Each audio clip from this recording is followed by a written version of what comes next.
बड़ी खबर जमशेदपुर के कदमा से आ रही है, जहां स्वास्थ्य मंत्री बन्ना गुप्ता के समर्थकों ने जमशेदपुर पूर्वी के विधायक सरयू राय के समर्थकों की जमकर पिटाई कर दी है। यह विवाद एक टमाटर की दुकान को लेकर हुआ है। सरयू राय के समर्थकों ने बन्ना गुप्ता के समर्थकों पर लोहे की रॉड और बांस से पिटाई का आरोप लगाया है। इस हमले में सरयू राय के 2 समर्थक घायल हो गए हैं। उन्हें टीएमएच हॉस्पिटल में भर्ती कराया गया है। मारपीट की घटना के बाद सब्जी दुकान में असामाजिक तत्वों ने आग भी लगा दी। पीड़ित ने यह आरोप बन्ना गुप्ता के समर्थकों पर लगाया है। इस घटना का वीडियो भी वायरल होने लगा है। और आशीष हमारे साथ जुड़े हुए इस खबर पर ज्यादा जानकारी के साथ। आशीष, पूरा मामला क्या कुछ है? जी अलीम, आपने सही कहा। अभी मैं सबसे पहले आपको बता दूं कि जमशेदपुर शहर में इन दिनों आपराधिक घटनाओं से ज्यादा जो घटनाएं शहर में हो रही है वो विभिन्न राजनीतिक दल के बड़े नेताओं के समर्थकों द्वारा इन तरह की आपराधिक घटनाओं को अंजाम दिया जा रहा है। वहीं जहां कल देर रात कदमा थाना क्षेत्र में आप देख सकते हैं कि जो पूरा वीडियो है, किस तरह बांस और लोहे के रड से किस तरह एक व्यक्ति पर खुलेआम बीच सड़क पर ताबड़तोड़ हमला किया जाता है, जिसमें 2 लोग गंभीर रूप से घायल है, जिनको टीएमएच अस्पताल में भर्ती कराया गया है। हालांकि ये पूरी घटना जो है वो सरयू राय के समर्थक जो घायल हुए उनका साफ तौर पर आरोप है कि स्वास्थ्य मंत्री बन्ना गुप्ता के समर्थकों द्वारा टमाटर की दुकान को छोटी सी विवाद को लेकर मंत्री जी के जो समर्थक है वो आग बबूला हो गया। उसके बाद उन्होंने खुलेआम बांस और लोहे के डंडे से उन लोगों पर हमला कर दिया, जिसमें वो बुरी तरह घायल हो गए हैं। हालांकि बता दूं कि उसके बाद देर रात घटना शांत हो गया था। मारपीट के बाद दोनों को अस्पताल में भर्ती करा दिया गया, मगर उसके बाद थोड़ी ही देर के बाद 1:30 बजे सामाजिक तत्व के लोग आते हैं और उस दुकान को आग के हवाले कर देते हैं, जिसमें वो पूरी तरह आग जो दुकान है वो सब्जी का दुकान जलकर राख हो जाता है। हालांकि अब सरयू राय के समर्थकों द्वारा कदमा थाना का घेराव किया जा रहा है और जल्द से जल्द सभी आरोपियों की गिरफ्तारी की मांग की जा रही है। मगर कहीं ना कहीं अब पुलिस पर यह चुनौती हो गई कि आपराधिक की जगह अब पार्टी के जो बड़े नेता के समर्थक है उनके आमतौर पर यह देखा जाता था कि रघुवर दास के समर्थक और सरयू राय के समर्थक भिड़ जाते थे, लेकिन क्या वजह रही कि यहां पर बन्ना गुप्ता के समर्थक और सरयू राय के समर्थक आपस में भिड़े? जी अली, ये आपने सही कहा। आपको यही मैं बताना चाह रहा था कि पुलिस को एक बड़ी चुनौती हो गई है, क्योंकि बता दूं कि जहां शहर में आपराधिक घटनाएं अब कम हो गई है, मगर जो पार्टी के बड़े बड़े नेताओं के समर्थक है वो एक दूसरे की जानी दुश्मन हो गए। जहां एक तरफ पूर्वी विधानसभा क्षेत्र में पूर्व मुख्यमंत्री रघुवर दास और विधायक सरयू राय के समर्थक आमने सामने भिड़ंत होते हैं, तो वही एक दूसरी घटना जो है कदमा थाना क्षेत्र में हुई है, जहां मंत्री के समर्थक और विधायक सरयू राय के समर्थक आमने सामने भिड़ चुके हैं। हालांकि अब देखना है ये कि ये दोनों जो एक दूसरे पर आरोप लगा रहे हैं, पुलिस इस पर क्या कुछ कार्रवाई करती है। चलिए, बिल्कुल पुलिस क्या कार्रवाई करती है ये देखने वाली बात होगी। बहुत बहुत शुक्रिया आपका तमाम जानकारी देने के लिए। और अगली बड़ी खबर दुमका से है, जहां पुलिस ने भारी मात्रा में विस्फोटक जब्त किया है। मुफस्सिल थाना इलाके से पुलिस को यह कामयाबी मिली है। पुलिस ने कार से 3900 पीस डेटोनेटर और 2800 पीस जिलेटिन बरामद किया है। साथ ही 2 व्यक्ति भी गिरफ्तार किए गए। गिरफ्तार सुभाष टूडू और मुकेश राउत देवघर के मोहनपुर थाना के रहने वाले हैं। विस्फोटकों को देवघर से साहिबगंज ले जाया जा रहा था। इसके पीछे अंतर्राज्यीय गिरोह के शामिल होने की आशंका भी जताई जा रही है। तो दुमका में बड़े मात्रा में विस्फोटक जब्त हुए हैं। एक्सक्लूसिव तस्वीरें हम आपको इस वक्त दिखा रहे हैं और ये आशंका जताई जा रही है कि इस विस्फोटक के पीछे अंतर्राज्यीय गिरोह का हाथ है। 3900 पीस डेटोनेटर और 2800 पीस जिलेटिन बरामद किए गए हैं। इतने बड़े पैमाने पर विस्फोटक का जब्त होना कहीं ना कहीं कई सवाल खड़े करता है कि आखिर इसका इस्तेमाल कैसे होना था, कहां पर इसका इस्तेमाल होना था। एक सुमो गाड़ी को इंटरसेप्ट किया गया, जिससे भारी मात्रा में डेटोनेटर एवं एक्सप्लोसिव बरामद हुए हैं। ये एक्सप्लोसिव्स ये फैक्ट्री के हैं, ओरिजिनल एक्सप्लोसिव्स हैं और इसके साथ साथ 2 और जो साथ में इनको ले जा रहे थे उनको भी गिरफ्तार किया गया। इसमें अंदेशा है कि बड़ा एक अंतर्राज्यीय गिरोह का हाथ है, जो यहाँ से एक्सप्लोसिव्स ले जाने लाने में जो नेक्सस के आधार पर ये कार्रवाई की जा रही है। और हमारे साथ ज्यादा जानकारी के लिए पंचम झा जुड़े हुए हैं। पंचम, आखिर कहां इस विस्फोटक का इस्तेमाल होना था और पुलिस क्या पता लगा पा रही है कि आखिर कौन है इसके पीछे? इतने बड़े पैमाने पर विस्फोटक को लेकर कहां जाया जा रहा था? सप्लाई कहां से हो रही थी? जी अलीम, पुलिस के लिए यह सबसे बड़ी चुनौती है इस बात का खुलासा करना। कल के प्रेस कॉन्फ्रेंस की अगर हम बात करें तो एसपी ने इसे अनुसंधान का विषय बताते हुए टाल गया, लेकिन जो एसपी के बयान में आया है जो अंतरराज्यीय गिरोह का हाथ होने से आशंका जताई गई है। जिस मार्ग पर वाहन की चेकिंग हुई और यह विस्फोटकों का जखीरा बरामद हुआ, वह मार्ग साहेबगंज और पाकुड़ होते हुए पश्चिम बंगाल की ओर भी जाती है। और एसपी खुद इस चीज को कह रहे हैं कि बहुत जगह चुनाव होना है, तो अब आप समझ सकते हैं पाकुड़ और साहेबगंज से सटा हुआ है पश्चिम बंगाल और वहां चुनाव होना है। साथ ही 2 बिंदु है जो जिस पर की अनुसंधान करने की जरूरत है और पुलिस भी अनुसंधान कर रही है। क्या यह विस्फोटक उग्रवादी संगठनों को आपूर्ति होना था, या साहेबगंज और पाकुड़ में जो अवैध पत्थर खदान संचालित होते हैं उसको भी विस्फोटक की आपूर्ति अवैध तरीके से होती है जी। इनका की अगर हम बात करें तो चलिए, ये तमाम अनुसंधान का विषय है। पंचम, बहुत बहुत शुक्रिया, आप नजर बनाए रखिए। अगली खबर का रुख करते हैं। होली से पहले हजारीबाग में उत्पाद विभाग को बड़ी सफलता मिली है। उत्पाद विभाग ने मुफस्सिल थाना क्षेत्र के मेरू में छापेमारी कर लगभग 60 पेटी नकली शराब जब्त किया है। इस शराब को एक घर की टंकी में छिपा कर रखा गया था और ग्राहकों को बीएसएफ ट्रेनिंग सेंटर की शराब बताकर बेचा जाता था। जब्त शराब की कीमत 2.5 से 3 लाख रुपए आंकी जा रही है। जब्त शराब को फॉरेंसिक जांच के लिए पटना भेजा जाएगा। वहीं उत्पाद विभाग के अधिकारियों के मुताबिक जब्त शराब नकली है, जिसके सेवन से हादसे की आशंका से इनकार नहीं किया जा सकता।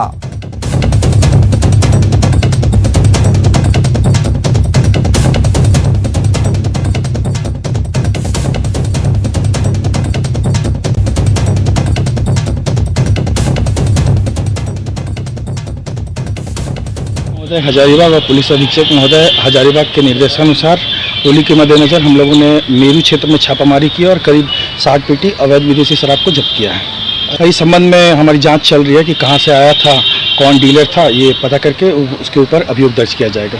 ये प्रथम दृष्टिया तो ये नकली प्रतीत होता है। इसके बाद इसे एफएसएल में जाँच के लिए पटना भेजा जाएगा। उसके बाद ही रिपोर्ट आने के बाद बताया जा सकता है कि ये असली है कि इसमें क्या है।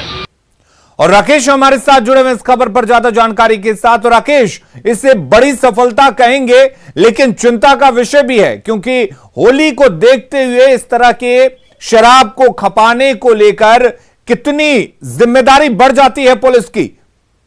जी, निश्चित रूप से उत्पाद विभाग की एक बड़ी जिम्मेवारी है इस समय, क्योंकि होली नजदीक है और होली के समय में शराब की खपत बढ़ जाती है। और ऐसे में कई बार देखा गया है कि नकली शराब जो होते हैं अवैध तरीके से इसको बेचा जाता है और इससे कई बार घटनाएं भी हुई है। लिहाजा इसी को ध्यान में रखते हुए यहाँ के उत्पाद विभाग लगातार छापेमारी कर रही है और उसी कड़ी में आज हजारीबाग के मुफस्सिल थाना क्षेत्र के मेरू में ये बड़ी सफलता मिली है, जहाँ पर की 60 पेटी लगभग अवैध नकली शराब बरामद हुए हैं। तो निश्चित रूप से कह सकते हैं एक बार की जो उत्पाद विभाग है वो चौकस है, लेकिन इस समय में आम लोगों को भी चौकस होने की जरूरत है, क्योंकि इस तरह के जहरीली शराब, नकली शराब अगर बाजार में बिकेंगे और लोग इसका सेवन करेंगे तो एक बड़ी घटना हो सकती है। जी चलिए, बहुत बहुत शुक्रिया आपका तमाम जानकारी देने के लिए राकेश। रांची पुलिस ने रातू इलाके से 6,62,000 की मैगी लदे ट्रक लूटपाट का खुलासा किया है। पुलिस ने गिरोह के 3 अपराधियों को दबोच लिया है, साथ ही लूट के ट्रक को भी बरामद कर लिया है। वहीं 3 आरोपी अभी भी फरार हैं, जिनकी गिरफ्तारी के लिए छापेमारी हो रही है।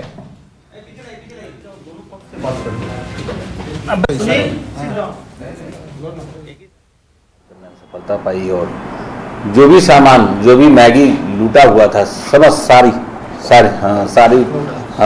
नूडल्स को हम लोगों ने रिकवर किया है हजारीबाग से। ट्रक भी मिल गया था और ट्रक का स्टेपनी, चक्का, बहुत सारी सामग्री जो ये लोग निकाल लिए थे वो सब भी मिल गया। 100% रिकवरी है इसमें। गर्मी की शुरुआत में ही लोगों का गला सूख रहा है। वजह है पानी की कमी। जल स्रोत सूख रहे हैं, ग्राउंड वाटर का लेवल नीचे जा रहा है। वहीं इसके बीच पानी के डकैत भी सामने आ रहे हैं। जो तस्वीरें जमशेदपुर से सामने आई हैं वो हैरान करने वाली हैं। जमशेदपुर के मानगो में पानी टंकी के कर्मचारियों पर पानी के निजी कारोबारियों को लाखों लीटर पानी चोरी कर बेचे जाने का खुलासा हुआ है। स्थानीय लोगों ने इस चोरी को रंगे हाथों पकड़ा और उसे पुलिस के हवाले कर दिया गया। गर्मी में जहां हजारों घरों में लोग पानी के लिए त्राहिमाम कर रहे हैं, वहीं सरकारी सब स्टेशन से लाखों लीटर पानी चोरी कर बेचा जा रहा है। एमजीएम थाने की पुलिस पूरे मामले की जांच में जुट गई है। वहीं पानी चोरी कर निजी कारोबारियों को बेचे जाने पर स्वास्थ्य मंत्री बन्ना गुप्ता ने भी संज्ञान लिया है। उन्होंने मानगो नगर निगम के विशेष पदाधिकारी को मामले की जांच कर दोषियों के खिलाफ कड़ी कार्रवाई के आदेश दिए हैं।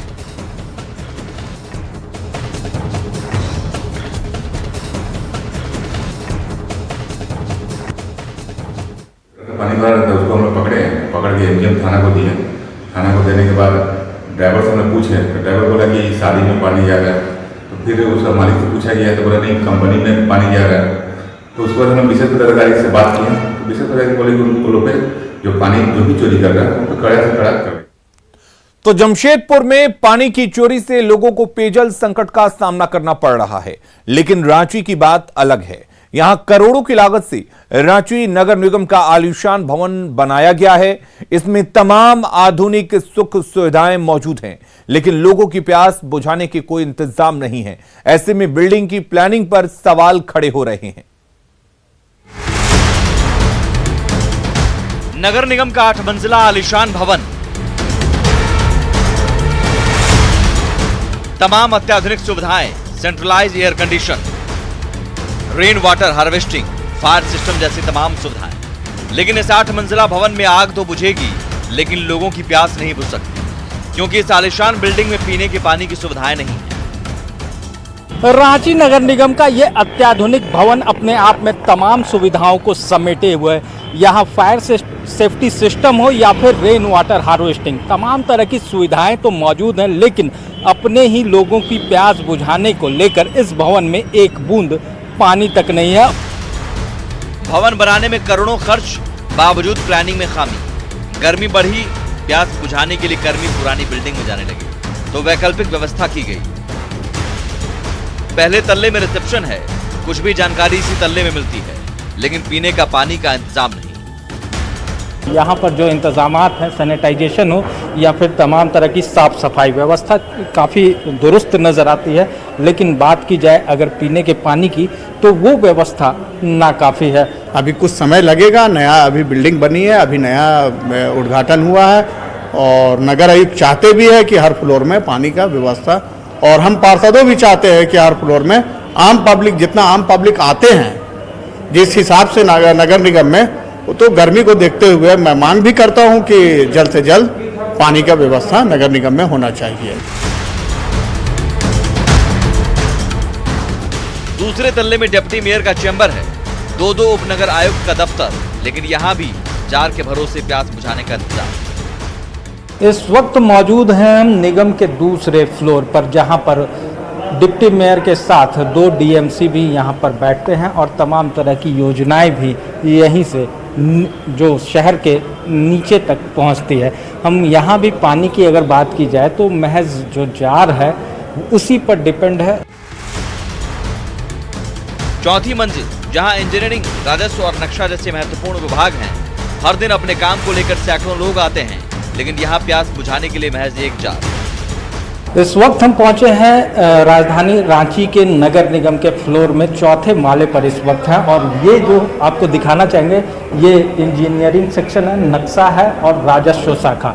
तो कहा जाए तो शहर का तमाम जो घर बनते हैं यहाँ पर, उसके नक्शे की यहीं पर मैपिंग होती है और उसी के अनुसार शहर को प्लानिंग के द्वारा उनकी इमारतें खड़ी होती हैं। और इस फ्लोर का हाल आपको दिखाने की कोशिश करेंगे, क्योंकि रोज़ यहाँ पर कई लोग आते हैं, हज़ारों लोग पहुँचते हैं। और यहाँ भी अगर पीने के पानी की व्यवस्था की बात की जाए तो एक जार लगा हुआ है और इसी जार के सहारे ये पूरा का पूरा जो फ्लोर है इसी जार पर डिपेंड है।